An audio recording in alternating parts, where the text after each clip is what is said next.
झाले त्याला? आज आज बरोबर 12 महिने झाले. आज आजच्या तारखेला लावलेली का? लावली. आज किती तारीख आहे? आज 1/10 नाही 2 तारीख 2/10 2023 ला लावली. आज वर्ष झालं. वर्ष बरोबर. आणि किती फॉर्म आहे आता का? हा सगळा बसवलेला सगळा 85,000 बसवलाय. 5,000 सोडून द्या. 80,000 पक्का आहे. 80,000 किती ग्रॅमने फळ चालतंय? किती निघल? सरासरी 300, 250, 200 अशी भेटते फळ. तेवढे धरले 250-300 धरले तरी 20 टन तर आरामशीर माल निघाला पाहिजे.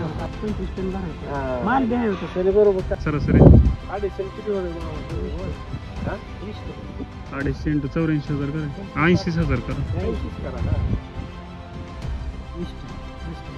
रोप लावल्यापासून आज 12 महिने. 12 महिने तोडा चालू आहे. 20 टन माल चालू आहे. किती खर्च आला असेल भाई सगळा?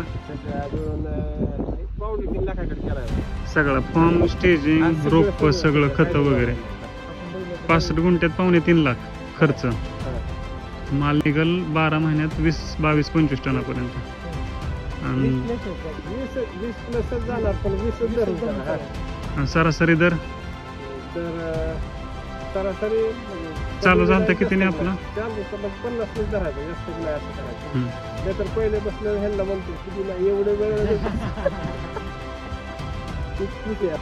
मित्रांनो नमस्कार. ज्या वेळेस या रोपांची लागवड केली त्यावेळेस रोपाची उंची होती फक्त 4 ते 5 इंच. त्यानंतर बाग चांगली सांभाळण्यात आली, सेट करण्यात आली.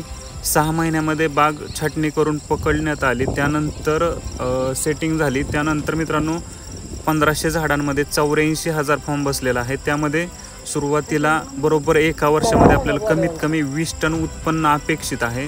मित्रांनो हे झालं सुरुवातीचं. त्यानंतर आपण वरती सेटिंग करून आणखी वरती फॉर्म बसवून आणखी त्यामधून XYZ उत्पन्न घेणार आहोत. मित्रांनो हे फक्त पेरू बागेसाठी नाही आहे, तर आपल्या वाडवडिलांनी त्यांच्या परीने शेतीमध्ये खूप काही केलेलं आहे. पण आता जे नवीन मुलं शेतीमध्ये उतरत आहेत तर त्यांच्यासाठी शेती एक सुवर्ण संधी आहे. तुम्ही पेरूच सोडून द्या, बाकीच्या फळबागा लावा, त्यामध्ये प्रामाणिक कष्ट करा, त्यामध्ये 100% तुम्हाला चांगल्या परीने उत्पन्न घ्या.